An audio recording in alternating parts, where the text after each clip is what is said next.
Bonjour et bienvenue à vous sur cette vidéo. On va parler ciné. Donc il y a un programme qui est tout nouveau sur cette chaîne qui à la base parle de jeux vidéo. Et en fait c'est un projet qu'on prévoit de faire depuis maintenant 2 ans. Sauf qu'on n'avait pas les méthodes, les moyens. Même si là on a un début de moyens mais c'est pas encore ça. Donc on sait qu'on doit s'améliorer surtout au niveau du micro. Ouais, surtout au niveau du micro. Après aussi un peu au niveau du décor parce que c'est vraiment noir, on n'a rien pour le moment. On essaiera de gérer 2-3 petites choses sympathiques avec 2-3 personnes bien placées, on va dire.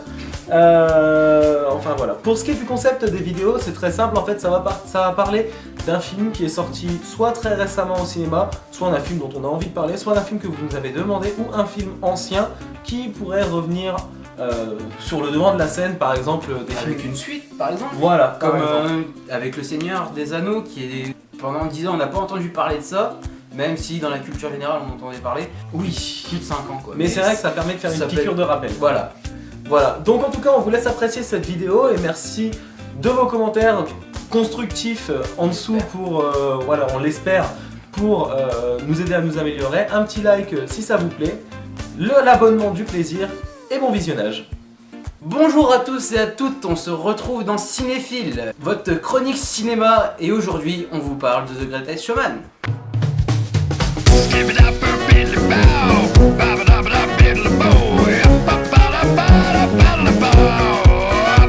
Et donc bienvenue à Nico, Salut à tous. fondateur de cette chaîne ainsi que de la Geekosphère Live, Yes. qui est importante malgré tout.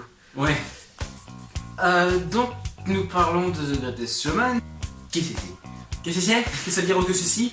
Alors tout simplement, The Greatest Showman, c'est un film musical qui a été réalisé par Michael Gracey et qui est sorti dans nos salles en France le 24 janvier 2018.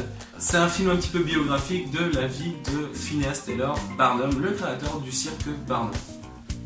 D'accord, mais c'est quoi exactement un cirque Barnum pour ceux qui ne savent pas? Alors, un cirque Barnum, c'est pas un cirque Barnum, c'est le cirque Barnum. Un cirque, à l'époque, au 19e siècle, c'était un endroit où toute personne qui était jugée trop différente, qui était exclue de la société, par exemple, je pense notamment au racisme qui était présent à l'époque, donc les personnes métisses et noires, pouvaient aller se produire et gagner de l'argent et vivre, nourris, logés, blanchis. D'accord, et tu peux nous parler un peu plus du film? Ouais, pas de soucis, je vais essayer de vous en parler un maximum sans trop vous spoiler. Alors la scène d'entrée nous laisse entrevoir la fin du film avec une musique géniale, d'une manière assez subtile. Et on est vite redirigé vers le début réel du film où nous incarnons Phineas Taylor Barnum, enfant. Il est issu de la catégorie pauvre de la société et il travaille pour des riches, bien évidemment. Il vend des tissus à une famille dont il est amoureux de la fille du nom de Charity. Après une ellipse temporelle, Phineas Taylor, incarné par Hugh Jackman, se met en ménage avec Charity, qui elle est incarnée par Michelle Williams. Il lui promet un meilleur avenir étant donné qu'il est issu de la catégorie sociale pauvre, mais essuie plusieurs licenciements, jusqu'à racheter sur un gros coup de poker le musée de cire et de bizarrerie de sa ville. Les affaires au début infructueuses commencent à fonctionner à partir du moment où il suit un conseil de sa fille. Il se met alors à chercher toutes les personnes rejetées par la société, trop différentes pour être acceptées, toute personne qui pourrait être stigmatisée par cette même société pour créer avec elle un spectacle. On pourra dire à ce moment-là que le cirque Barnum est né. Je m'arrête ici pour l'histoire et je vous laisse aller le visionner en salle. C'est vraiment un excellent film que je vous conseille, donc n'hésitez pas à aller le voir. Eh ben merci pour cette explication du film. Avec plaisir. Et donc du coup tu viens de me l'expliquer, mais toi ton avis?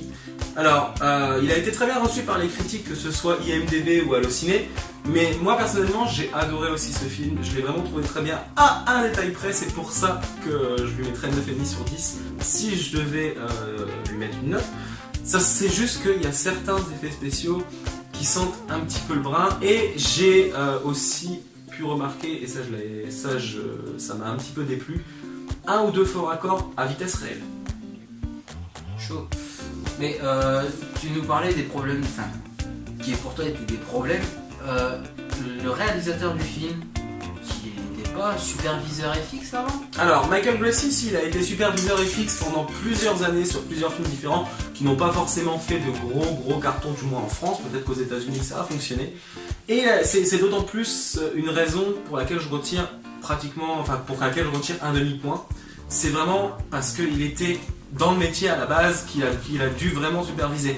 Là, je vous le dis, sur certains effets, pas tous encore une fois, la plupart des effets sont époustouflants, mais il y en a 2 ou 3 qui soit sentent vraiment beaucoup les effets spéciaux à l'ancienne, soit sentent la magie. Mais malgré ça, ça reste un film qui est excellent. Allez le voir entre amis, en famille, pour une bonne comédie musicale et pour les personnes qui vraiment sont plus passionnées de cinéma. Vous verrez, il n'y a pas tant de défauts de ça et il y a une histoire en sous-texte qui est juste excellente. Eh ben merci pour cet avis constructif. Mais avec plaisir. Sur ce, nous nous quittons là-dessus. N'oubliez pas le like, le commentaire, l'abonnement qui fait plaisir. Toujours. Et sur ce, à la prochaine. Ciao.